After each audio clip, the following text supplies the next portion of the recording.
Free agency praise and concern from Pittsburgh Steelers fans. Plenty of accusations are coming from Penguins fans. Thorns for Mike Tomlin, Tristan shoots Jerry, and a call for a new pair of Depends. All and more in this week's Are You Crazy Bro? For the second week in a row, Mark told me the Steelers' inside position and Tremaine Edmunds, TJ Edwards, David Long and Eric Kendricks were present. I think we've proven that there is no reason to your pants on ILB positions. Remember, Cole Holcomb and Elandon Roberts were available as free agents while the Seahawks and Raiders were looking for off-the-ball defenders. Seattle signed Devin Bush and Las Vegas signed Robert Spillane instead. Spillane went to Vegas before signing at Holcomb Pittsburgh. Through over the cap, Bush received $660,000 more guaranteed money from Seattle than Roberts received from the Steelers. Does this raise any red flags? It should. You might want to see Holcomb and Roberts play in Steelers uniforms before declaring Mark proved. Also, remember, the Steelers asked for Leighton Vander Esch before both men and they couldn't get him. Then they took these men in their place. I'll say it again. With the exception of Edmunds, most of the home players have gone for discounted prices this season. The Steelers knew they needed it and decided to shop in the discount box at the discount store. Instead, maybe Roberts and Holcomb will do well. I hope they do. Just be aware that there are other options at reasonable prices. Then we'll see who wets the bed. Chuck tweeted about the signing of guard Isaac Seumalo. This man has never been called a fully professional or professional throughout his career. I understand it helps the line, but Alan Fanaka is not the next here. Chuck Cox, March 20th, 2023. Of course. He's not the next Alan Fanaka. Chuck, we've already turned Nate Herbig into the next Alan Fanaka when he signed in Pittsburgh a few. Instead, we'll turn Seumalo into the next Larry Allen. Don't you know how these things work by now? Robert also has some free agent considerations. When media started talking about NFL free agent and Steelers, two things I asked them to do was not sign Larry Ogunjobi again for not training that wasn't conducive to team unity. Second, they had to sign Robert Spillane for the sake of continuity. The first thing they did was lose Robert and get Larry. Was signing. While I'm at it, it looks like we're paying too much for lower quality ILBs. It could be a sign that many players don't want to play for the Steelers. I think the Steelers will move to the basement of AFC headquarters this year and will probably stay there for a while. The Steelers organization is a mess. Technically, Robert, the first thing they did was let Cameron Sutton go and sign Patrick Peterson instead. Regarding his other points, I really don't think Ogunjobi's training status affects his team unity. And I don't think the continuity Spillane provides is all that important if the internal defensive position needs that much help. As for the price of insiders, they didn't overpay for Roberts and Holcomb. I think they could comfortably pay a little more for a potentially better return.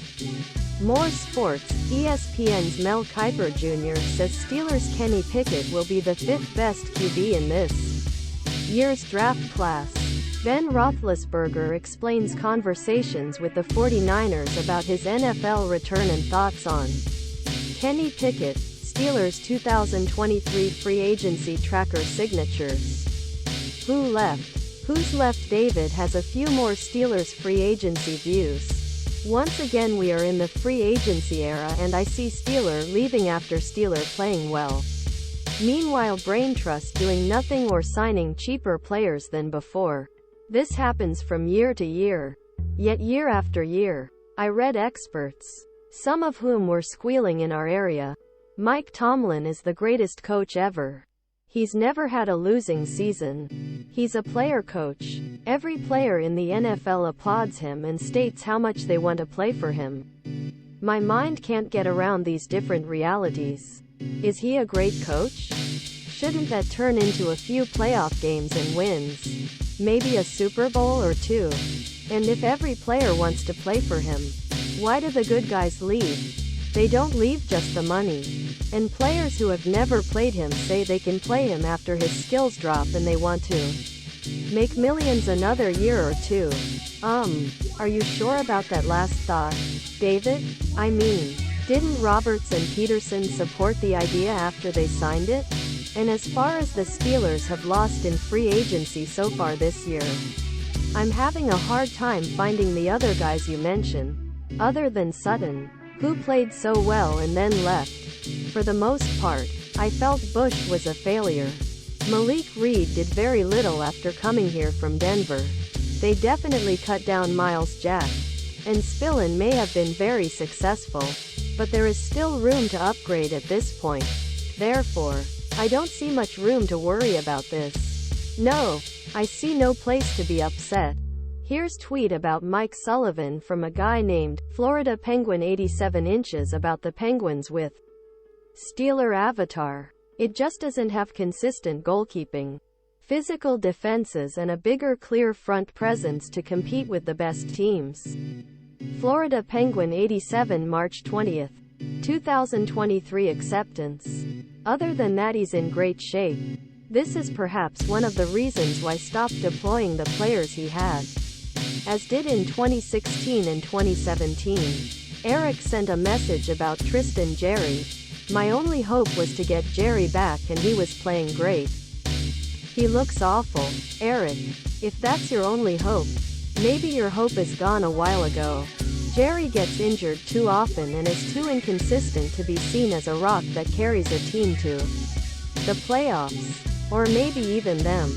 Although his last two games against the Ottawa Senators and Colorado Avalanche were two of his best efforts since returning from injury. Finally, a tweet about Penguins that I missed from Uncle Mervis a few weeks ago. Unfortunately, it still feels right today. The team has absolutely no backbone. There are no characters. Uncle Mervis February 24th, 2023 character isn't my biggest concern. Merv, that was a character win in Denver on Wednesday.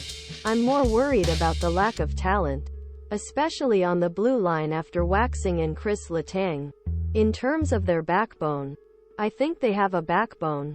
It's just old, creaky and brittle, like the team itself lately.